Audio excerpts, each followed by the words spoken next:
옛날 1980년대 정치적 의견이 다르면 서로 말을 섞지 말고 상종하지 말라, 뭐 그런 이야기들이 있었습니다. 아버지와 아들이 정치적 입장이 다르면 가족 모임에서 정치 얘기하기가 어렵게 되고, 친구지간에도 고향이 다르고 정치적 의견이 다르면 그런 게 많았습니다. 유독 한국에서 좌우의 대립 혹은 좌우의 반목이 심한 것은 뭔가 거기에 대한 이념적인 성향들이 강해서인 것 같습니다. 구한말 친일파와 친러파의 갈등이라든가, 뭐 친미파와 친중파의 갈등이라든가, 뭐 그런 것들이 그리했고요. 또 해방 이후에도 그랬고, 뭐 독립군들도 좌우가 굉장히 성향들이 강했었습니다. 그리고 이제 해방 이후에 미 군정기간 3년 동안에도 좌우가 많이 갈라져 있어서 우리나라가 대한민국을 건국한 이후에도 여러 가지 좌우의 대립이 강했었던 것을 알 수 있습니다. 결국 그걸 빌미로 6.25 전쟁이 일어났고, 뭐 지금은 뭐 이제 국가 대 국가의 차원의 문제로 좌우의 분열이 있는 상황이죠. 이렇듯 우리나라 우리 사회의 이런 보수와 진보 간의 그런 갈등은 정치, 종교, 문화에 이르기까지 굉장히 남다른 데 있습니다. 근데 이와 같은 이원론, 즉 보수 혹은 진보 혹은 보수와 같은 이원론은 상당히 그 문제점이 많은 이론들이고 견해들입니다. 우리 프레임을 이 보수와 진보 딱 두 개로 나눠져 있는 것은 마치 뭐 흑묘 백묘와 같이 문제가 심각해지는 거죠. 이런 이원론의 철학의 원래 그 근본은 뭐 우리 동양 철학에도 그런 게 있지만, 서양 철학에서는 이제 플라톤의 그 이원론에 근거해서 결국 서양사에서도 성과 속 뭐 이런 거죠. 하나님의 나라와 인간 세상, 이게 이원론으로 이원론을 이렇게 설정하기를 굉장히 좋아했었어요. 문제는 이런 이분법이 우리의 삶을, 우리의 생각을, 그리고 우리의 역사를 굉장히 저급하게 만들고 단순화하고, 그래서 문제의 본질을 꿰뚫어 보기보다는 굉장히 잘못된 방식으로 세상을 이해하는 데 이끌고 있기 때문에 문제가 된다고 볼 수가 있습니다. 오늘날 우리가 겪고 있는 모든 문제는 문제의 본질보다는 사람들 간의 갈등, 즉 보수와 진보 혹은 그 안에서도 다양한 스펙트럼을 가진 사람들의 신뢰하지 않고 연대하지 않음에 있습니다. 독일 신학 책들을 읽다 보면은 신학의 연대와 같이 그 연대라는 말을 많이 씁니다.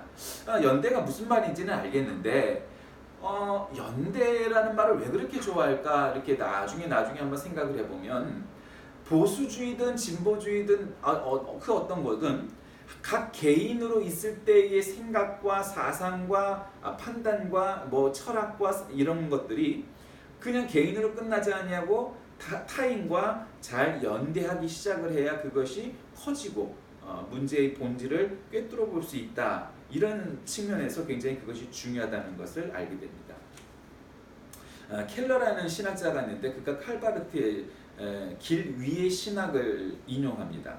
아브라함의 집에서 노예처럼 지냈던 하갈과 이스마엘은 전혀 길이 없는 사막 한복판으로 내쫓기게 되죠. 그 길이 없는 곳에서 하갈은 하나님이 나를 지켜보신다는 체험을 하고, 이후에 하갈과 이스마엘은 전례 없던 길, 즉 길 없는 곳에서 길을 만들어 나가면서 또 다른 민족, 즉 아람 민족의 어머니와 그리고 조상이 됩니다.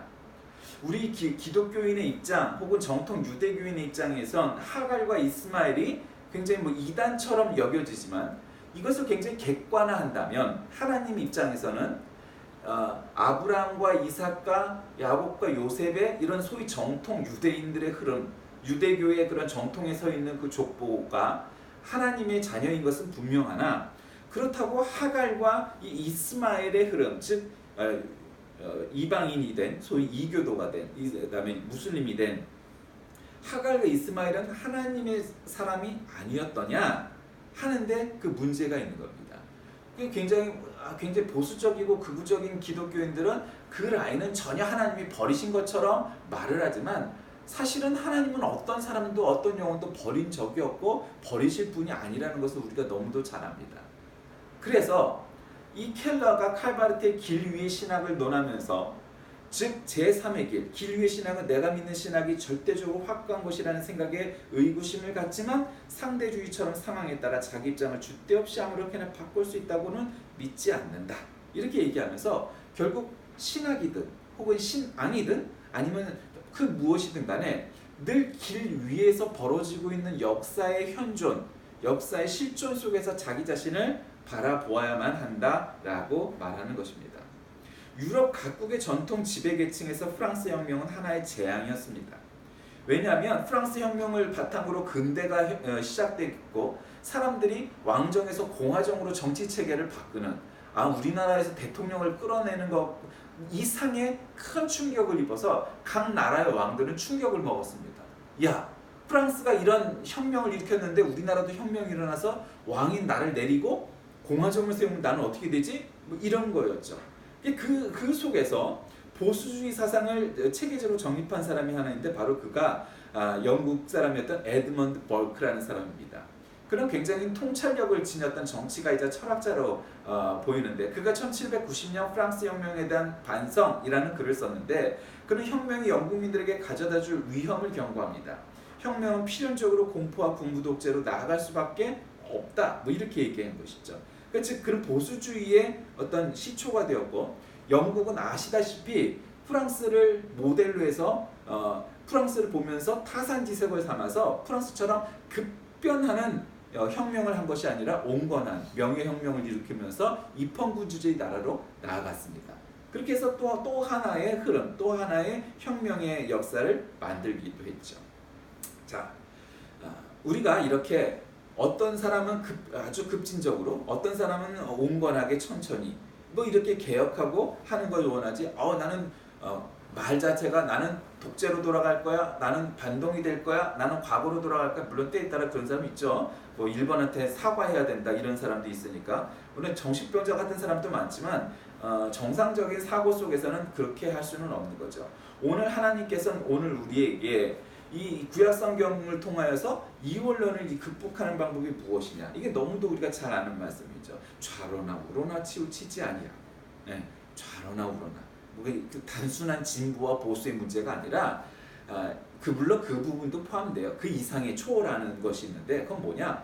다른 신을 따라 섬기지 마는 거예요. 좌로나 우로나 치우치지 말라는 건 보수나 진보로 너무 흐르지 말라. 물론 그런 의미도 있어요. 그러나 그런 차원으로만 이해하면 이 말씀의 모든 게 이해가 되는 게 아니에요. 좌로나 우로나 치우치지 말라는 건 결국 이 사람의 생각, 저 사람의 생각, 이 신, 저 신을 믿는 것이 아니라 오직 다른 신을 섬기지 말고 하나님의 말씀을 따라 섬기고 해야 된다는 거죠. 우리의 생각의 스펙트럼은 너무 많습니다. 보수 안에서도 극단적인 반동이 있고 극우 세력이 있고 우익이 있고 권위주의가 있고 보수주의가 있고 점진주의가 있고 자유주의가 있고 경험주의가 있고 신자유주의가 있고 개혁주의가 있고 중도에도 중도 우파가 있고 중도 좌파가 있고 또 제3의 정치인 녹색당과 같이 정치 색과 관계없이 이념 즉 자연 생태계와 환경을 위한 그런 제3의 세력들도 있고 또 혁신 세력은 극좌, 좌익, 권위, 또 진보, 급진, 평등, 합리, 또 자유주의 좌파, 뭐 기타 등등 그냥 우리가 단순히 보수나 진보라고 부를 수 없는 사람들이 많아요. 그래서 한번 오랜만에 사전을 통해서 한번 찾아봤어요. 자, 보수가 뭐냐? 새로운 것을 적극 받아들이기보단 재래의 풍습이나 전통을 중히 여기고 유지하려고, 보존하려고 지키는 거다.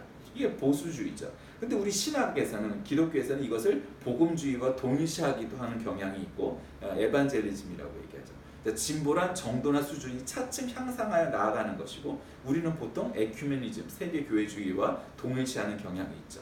자, 여기서 에큐메니즘, 에반젤리즘이 나오죠. 에반젤리즘은 복음주의예요. 그러니까 보수적이라는 거고 한국 대다수의 사람들이 복음주의예요. 자, 에큐메니즘은 뭘까요? 이거는 오이쿠메네라는 말인데 이 오이쿠메네라는 말은 원래 오이코스, 집이라는 말에서 유래한 단어예요. 그래서 야, 우리가 신학은 다르다. 너희들은 칼빈, 너희들은 루터, 우리는 뭐 웨슬리. 그러니까 신학은 다르지만 우리가 하나님 믿는 거 아니냐? 그러니까 그런 쉽게 할 수 있는 것부터 하나로 해서 하나로 묻자. 그래서 세계교회협의회 WCC를 만들었죠. 그래서 거기에 동조하는 사람들이 이렇게 모였는데 대부분 진보적인 사람들로부터 온건한 보수주의까지 포함되어 있는 사람들이에요. 여기서 말하는 거는 카톨릭도 들어와 있고 동방 정교회도 들어와 있어요. 심지어는. 그래서 우리가 하나의 교회를 만들자는 건 아니에요. 그 모든 여기서 야 동방 정교회도 우리랑 합하고 카톨릭도 합하고 해서 한 교단을 만들자 이런 게 아니에요. 교단은 다르고 신학은 다르지만 한 목소리를 낼 수 있는 부분을 내고 통일할 수 있는 부분을 통일해 나가자는 얘기죠. 그것이 에큐메니칼이에요. 근데 그 에큐메니칼이 생기니까 그거에 반대하는 사람들이 생겼어요. 그래 그 사람들이 만든 게 NAE라는 거예요. 그러니까 내셔널 뭐 이렇게 얼라이언스 오브 이반젤리컬이라는 건데 미국에서 만든 건데 결국 복음주의 동맹이에요. 그래서 WCC가 만들어지니까 거기 상대적으로 복음주의가 만들고 또 ICCC라고 해서 어려워요. 이건 더 국제부터 복음주의 연합인데 거기서 또 만들었어요. 하여튼 그래서 보수주의 사람들은 여기 어쨌든 포함이 안 돼서 흔히 WCC 대 반 WCC 뭐 이런 거예요. 근데 우리 신학에서도 그런 개념이 있죠. 세대주의라고 해서 아직은 극단적인 보수주의예요. 그러니까 이 세대주의란 건 뭐냐면 이 세계기사가 6,000년 된다는 거예요. 근데 우리가 과학적으로 6,000년이 넘잖아요. 그죠? 근데 6,000년이 된다는 거예요. 그래서 6,000년이 돼갖고 이 사람들의 시대는 뭐냐면 무죄 시대. 그러니까 이제 아담과 하와의 시대죠. 양심의 시대. 그다음에 인간 통치의 시대, 약속의 시대, 율법의 시대, 은혜의 시대. 이거예요. 그 지금이 은혜의 시대인데 원래는 2000년에 천년 왕국이 도래했어야 돼. 이 사람들 계산에 따르면. 그래서 천년 왕국에 2000년에 도래해서 3000년까지 천년 왕국 하다가 이 땅에 하나님의 나라가 완전히 도래하는 시대가 왔어요. 근데 안 온 거죠. 근데 그래도 또 이 세대주의는 또 아직 있어요. 그러니까 세대가 다르다는 거예요. 그 다음에 이제 보수적인 사람들 이제 근본주의예요. 한국의 신학은 이 근본주의에 근거를 해요. 그러니까 우리나라에 선교사로 온 사람들이 보수적인데 그 중에서도 주류 보수 세력이 아니고 약간 비주류 보수 세력이에요. 그러니까 이 근본주의예요. 근본주의라는 건 뭐냐? 근본이 중요한 거죠. 여러분 우리가 이슬람에도 이슬람 근본주의라는 게 있잖아요. 그러니까 기독교 근본주의는 뭐예요? 성서의 완전한 무오류성과 추가적 해석. 이 말은 뭐냐면 성경은 한 단어조차도 틀린 게 없다는 거예요. 그다음에 잘못도 무오류, 오류가 없다는 거예요. 그래서 예수 그리스도의 재림, 동정년, 탄생, 부활 뭐 이런 아주 기본적인 것이 문자 그대로라는 거예요. 근데 그걸 믿는 건 굉장히 중요한데 문자 그대로라는데 이제 문제가 있는 거죠. 왜냐면 우리가 보는 성경은 하나님이 옛다고 뚝딱하고 하늘에서 떨어진 게 아니기 때문에 번역상의 오류라든가 뭐 이런 것들이 있어요. 근데 이 사람들이 갖고 있는 체계는 뭐냐면 특정 성경, 주로 이제 킹 제임스 버전이라는 그러니까 제임스 왕이 영국의 제임스 왕이 이제 번역을 하라 했을 때 그 영어로 번역됐던 그 킹 제임스 버전이 유일무이한 성경처럼 얘기를 하지만 사실은 그거는 원본이 아니죠. 번역본이에요. 그러니까 그게 거기 그 성경은 오류가 없다 이렇게 얘기하는 것은 굉장히 교조적인 방법이죠. 어쨌든 그런 굉장히 극우적인 세력이 근본주의예요. 그다음에 이제 정통주의죠. 근데 이제 한국의 대다수는 사실 지금 정통주의에 서 있다고 봐야 돼요. 그러니까 시작은 근본주의에서 했지만 대개는 우리나라의 보수적 복음주의예요. 그러니까 정통주의예요. 경전에 있는 내용을 그대로 받아들이는 것이지만 근본주의처럼 문자 하나당 막 이렇게 얘기하면 그러지는 않아요. 그러나 상당 부분 근본주의와 정통주의는 많이 이제 겹치는 경향이 있죠. 그다음에 이제 신정통주의라는 게 있어요. 이건 뭐냐면 유럽이 이 중세를 겪잖아요. 중세를 겪다가 문제가 생겨요. 그러니까 너무 막 스콜라 철학, 플라톤 철학에 그냥 막 근거한 이 신학과 철학을 만들어내다 보니까 사람들이 그것을 완전히 그냥 교회는 우이고 세속은 그냥 아무 근거가 없는 것처럼 여기다 보니까 계몽 철학이 나오고 자유주의가 나와요. 그래서 이 유럽에도 자유주의 신학이 휩쓸어요. 18세기에 슐라이에르마흐라는 사람을 비롯해서 뭐 브루너라든가 뭐 여러 가지 그런 사람들이 나오게 돼요. 그래갖고 막 그냥 자유주의 신학이 그냥 할 때 이 신정통주의 신학이 나오죠. 이 신정통주의라는 건 뭐예요? 원래 그 변주법적 신학이라고 하는데 실존주의 철학과 비슷한 거예요. 그러니까 문제는 성서를 문자 그대로 해석하는 정통주의를 비난하면서 그리스도교 신앙의 기적은 교회에서 세계 구원을 위해 선포하는 그리스도 복음의 복음과 그리스도 그 자체다. 한마디로 말하면 정통주의는 계승하지만 그러나 그렇다고 해서 이 정통주의가처럼 그냥 문자 그대로 근본주의처럼 자꾸 생각을 하다 보면 안 된다. 그러니까 한 손에는 성경, 한 손에는 신문. 역사의 흐름을 이해해가면서 나아가야지 과거에 자꾸 매몰되면 오늘날을 보는 현재와 미래를 절대로 내다볼 수 없다. 그래서 종교, 윤리, 경제, 정치는 한 사회의 문화를 이루는 여러 측면인데 이것을 분리하거나 이해할 수 없다. 모든 것이 하나다. 그래서 그런 것들을 종합적으로 총체적으로 이해하려는 것이 신정통주의고 거기에 대표자가 바로 칼 바르트입니다. 사실은 저는 20세기 최고의 사상가가 누구냐 한다면 저는 무슨 존 듀이라든가 무슨 누구라든가 이렇게 생각하지 않고 칼 바르트라고 생각합니다. 목사니까 그런 게 아니라 20세기의 서양사의 어떤 총화가 바로 이 신정통주의 신학을 만드는 칼 바르트라고 믿습니다. 그 사람이 아니고서는 자유주의가 괴멸되지 않았을 거예요. 근데 이제 한국에서는 이 신정통주의를 자유주의의 일환으로 보지만 이름 자체가 신정통주의예요. 그건 뭐냐? 새로운 현대의 정통주의라는 거죠. 그러니까 보수주의, 복음주의 여기에 계열을 두고 있는 거예요. 근데 이제 복음주의라는 말은 이제 나중에 많이 생겼어요. 독일에서는 에반젤리칼리스무스라고 해서 이 복음주의를 말하는데 이 복음주의 교회라는 것은 대다수의 개신교회를 복음주의 교회라고 해요. 그러니까 우리가 생각하는 보수적이라는 측면보단 대다수의 개신교회가 다 복음주의 교회예요. 그러니까 이제 복음주의라는 것은 살짝 우리 교단처럼 보수적인 계열에 있지만 그렇다고 해서 너무 극우적이지 않은 사람들까지는 이제 복음주의라고 할 수 있는 거죠. 그다음에 아까 자유주의는 아까 나왔던 거예요. 인간의 이성이 기입했던 18세기를 계몽주의와 경건주의, 낭만주의 영향을 받아서 했던 슐라이에르 마하, 폴 틸리히 이런 사람들에 이르기까지 나왔던 거죠. 근데 어쨌든 자유주의는 굉장히 개혁적인 거죠. 근데 이 자유주의라는 것은 감리교의 신학을 주로 대표할 수가 있고요. 이 신정통주의는 장로교 통합측으로 대표가 될 수가 있고요. 보수주의는 장로교 합동주의, 정통주의, 근본주의는 장로교 합동, 고신 이런 측들이 이제 거기 되죠. 근데 이 자유주의 신학이 결국 토착화 신학이 나와요. 토착화라는 건 이제 상황한데 우리가 흔히 착각하는 게 이런 건데. 기장의 신학은 민중 신학만 있는 것처럼 자꾸 생각을 하는데 그런 건 아니죠. 근데 이제 거기서 자유주의 신학에서 급진주의, 진보주의가 나오는데 이 칼빈주의 해방 신학의 영향을 받았던 기장과 한신의 신학이죠. 그래서 여기는 이제 민중 신학도 나오고 상황화 신학도 나오고 여성 신학도 나오고 나중에 별별 어퍼스트로피 S의 신학이라고 해서 S의 신학 이런 것들이 다 나오는 거죠. 여성 신학, 나중에 게이 신학도 나와요. 그러면서 그런 것들까지 이야기가 굉장히 급진적인 요소들까지 나오죠. 어쨌든 그런 신학에 이르기까지 많이 나오는 것들이 많아요. 한국 교단들이 스펙트럼이 나름 다양하죠. 왜냐하면 한국 교회가 나라는 큰 나라가 아니지만 한국이 큰 게 몇 개가 있어요. 한국 교회는 큰 교회예요. 그러니까 교회가 단일 교회가 크다는 차원이 아니라 1000만 명에 이르는 신자가 있잖아요. 그 국민의 5분의 1이 예수를 믿어요. 통일되면 더 하겠죠. 그거는 어느 나라도 그렇게 믿기가 쉽지 않아요. 그러니까 우리는 원래 서구권이 아니잖아요. 근데도 그렇게 됐고 또 굉장히 교회가 급성장을 했고 또 굉장히 선교에 치중을 했던 교회이기 때문에 그런 게 많아요. 자, 오늘 본문 말씀은 이렇게 복잡 다단한 사람들의 생각과 사상 속에서 어떤 하나님으로 우리에게 조언을 주실까요? 첫째로는 복 주시기를 원하는 거 하나님이심을 믿으시기 바랍니다. 하나님은 복을 주시길 바라는 거예요.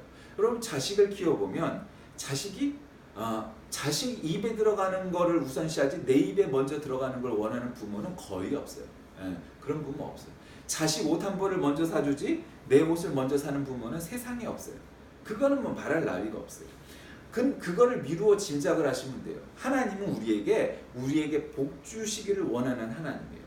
그러면서 또 대적으로부터 보호해 주시는 하나님이에요. 그 대적으로부터 보호하는 게 뭐예요? 여러분 아기들이 막 아장아장 걷기 시작하면 걷다가 넘어지기도 해서 무릎이 깨지기도 하고 얼굴 코가 깨지기도 하고 또 개가 오면서 개가 무서워서 저기 하기도 하고 아이들을 키우다 보면 그런 일을 겪게 돼요. 외부로부터 우리 아이들을 공격하려고 하거나 위험한 상황에 놓이지 않도록 하는 것이 부모의 역할이죠. 하나님 바로 그러신 분입니다. 또 성민이 되게 하시는 하나님입니다. 하나님의 백성이라는 뜻이죠. 거룩한 백성. 우리에게 거룩한 자녀가 되고 거룩한 하나님의 사람이 되길 바라세요. 자, 그러기 위해서는 어떻게 해야 될까요? 오늘 본문 말씀에 보면 하나님께서 너에게 줄 땅에서 내게 복을 주실 것이고 소산을 많게 하시고 부자가 되게 한대요. 어이구 좋아라. 복을 주시리니 내가 많은 민족에게 꾸어질지라도 너는 꾸지 않을 것이다. 너는 머리가 되고 꼬리가 되지 않다. 위에만 있고 아래에 있지 않을 것이다. 좋은 건 다 들어가 있어요. 어떻게 하면 너에게 명령하는 내 하나님 여호와의 명령을 듣고 지켜 행하며, 그러니까 이거 앞에 건 좋은데 이걸 안 하면 안 된다는 얘기예요. 조건절이에요. 그러니까 명령을 듣고 말씀을 듣고 지켜 행하라는 거예요. 행하라는 거. 그러면 너에게 명령하는 그 말씀을 떠나 좌로나 우로나 치우치지 아니하고 다른 신을 따라 섬기지 아니하면 이와 같으리라 말씀하셨어요. 오늘날 한국 사회가 참 복잡하잖아요. 뭐 일본과의 문제 굉장히 복잡해요. 근데 한국 사람들은요, 다른 사람들이 생각하면 다른 나라 사람들이 이상하게 생각하는 게 있어요. 그건 뭐냐? IMF 때도 그랬고요, 6.25 때도 그랬고요, 무슨 뭐 5.18 때도 그랬고요. 나라의 어떤 막 굉장히, 그러니까 평상시는 개판 5분 전 같아요. 다른 나라 사람들이 볼 때. 맨날 좌우가 나눠져서 싸우고 뭐 그냥 별것도 아닌 거 말도 안 되는 걸로 싸우고 일본 수상한테 뭐 사과해야 된다는 미친 X 같은 것들도 나서고 뭐 정신대는 안 끌려갔다는 서울대 교수 했던 놈도 있고 참 별의별 놈들이 많잖아요. 예, 정신병자 수준들이 많아요. 사실을 사실로 보지 못하는 정신병자들이 친일파의 후예들이기 때문이죠. 근데 어쨌든 서울대 교수 수준이 그러니 서울대 나온 애들은 어떻겠어요? 그러니까 마찬가지라는 거예요. 그러니까 여기서 돈이 아무리 많으면 우아할 것 같지만 그렇지 않아요.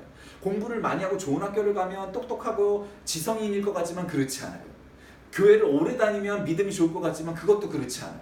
문제의 본질이 뭐냐? 좌로나 우로나 치우치지 말고 하나님의 말씀을 따라 행하는 사람, 그 사람이 되어야 이원론을 극복하고 문제를 해결할 수 있는 사람이 되는 것이라는 거예요. 참된 신자가 되고 참된 믿음의 사람이 되는 거예요. 그거 어떻게 되느냐? 바로 하나님을 어려워해야 돼요. 하나님 뭐 두려워하라 이런 말보다는 하나님을 존중해야 돼요. 하나님과 하나님의 말씀이 세상의 모든 것의 원리라는 걸 인정을 해야 돼요. 아, 하나님이 안 보이는데요? 그래, 안 보여요. 안 보여도 그 권위를 인정해야 돼요. 여러분, 만에 하나 하나님이 없다고 칩시다. 무신론자 입장에서. 그래, 없다고 칩시다. 그러면 하나님이 없다고 생각하는 사람과 하나님이 없지만 하나님이 없어도 이와 같은 원리가 있다고 믿는 사람이 같을까요? 다를까요? 달라요. 왜 뭐가 다르죠? 하나님이 없는 놈은 사람을 죽여도 괜찮아요. 양심의 가책도 없고 내가 모든 사람을 때려잡고 죽이고 뭐 하고 내가 올라가고 출세하면 그게 남는 장사예요. 왜? 어떤 원리도 하나님도 없다고 여기기 때문에 사람을 죽이고 역사를 왜곡하고 하는 것에 대한 양심의 가책은 하나도 없는 거예요. 그냥 오로지 내가 성공과 출세하면 되는 거예요. 세상에 많은 사람들이 그런 인생을 살아요. 또 하나님은 없다고 믿지만 세상은 결국 옳은 거는 옳은 거대로 간다고 믿는 사람은 그 사람과 결코 같은 판단을 하지 않아요. 양심이 있다는 거죠. 그런데 거기다 더해서 그냥 원리가 아니고 착한 사람은 상 받고 잘못하면 벌 받는다 하는 권선징악의 생각에서 끝나지 아니하고 살아계신 하나님이 있어서 비록 내가 고생을 할지 몰라도 내가 어떻게 될지 몰라도 내 자손 만대르기까지 복을 받을 것이다 라는 믿음 있는 사람은요, 거기에 셀 수도 없을 만큼 제곱을 해가면서 생각이 판단이 다를 수밖에 없죠.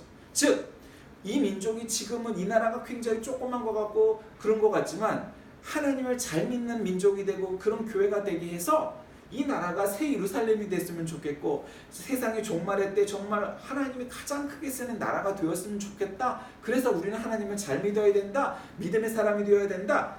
좌로나 우로나 치지 말고 하나님의 말씀을 지켜 행해야 된다. 이런 생각을 갖고 자녀들을 키우고 교회를 가르치고 그런 교회가 되고 후손을 가르치면은 결국 인간적인 노선과 생각의 다양한 속에서 극단적이고 강경한 노선에 주의하라는 뜻도 있지만 결국 하나님의 말씀을 우선하는 사람이 되는 거죠. 말씀에 대한 순종과 불순종 여부로 결국 축복과 저주의 양분된 결과를 나중에는 보여주는 거죠. 아까 말씀드렸잖아요. 되게 성경에서 나오는 이야기 중에 아브라함과 이삭과 야곱과 요셉의 길을 따라야지 이스마엘의 길을 결코 가지 마라 이런 설교를 하죠. 그러나 하나님 입장에서는 그 이스마엘도 하나님의 소중한 자녀였다는 것을 여러분 기억하시기 바랍니다. 어떤 사람도 하나님이 포기하는 사람이란 없어요. 심지어는 그렇게 세상에서 제일 예수 안 믿는 민족이 어디예요? 일본이에요. 일본. 일본처럼 예수 안 믿는 사람들이 없어요. 아주 더럽게 안 믿어. 아프리카 사람, 무슨 오세아니아 사람, 뭐 사람을 먹는 식인종도 그렇게 안 믿질 않아요. 근데 일본은 더럽게 안 믿어요. 난 일본이 세상 끝일 거라고 생각해요. 왜? 하나님을 제일 안 믿는 민족이니까. 그리고 하나님을 끝까지 거부할 민족이니까. 그럼에도 불구하고 그가 우리의 가장 가까운 곳에 있어요. 우리가 가장 문제가 많고 많은 역사적인 교류가 있어야만 해요. 그러니 우리가 더 열심히 기도해야 돼요. 그래서 일본 왕이 하나님을 믿는 그런 날이 오게 해야 돼요. 그러지 아니하고선 이것을 뜯어고칠 수가 없어요. 저 미치광이 아베 같은 놈들이 날뛸 때도 이거를 컨트롤할 방법이 없는 거예요. 그러니까 좌로나 우로나 보수냐 진보냐를 따지기 전에 하나님의 말씀에 비추어 무엇이 옳은가 그런가 판단하지 않는다면 도대체 이러한 양분된 이원론을 극복할 방법이 없습니다. 그러니 내가 좀 보수적인 경향이 강해도 내가 좀 진보적인 경향이 강하다 해도 그것이 중요한 것이 아니고 말씀에 비춰보세요.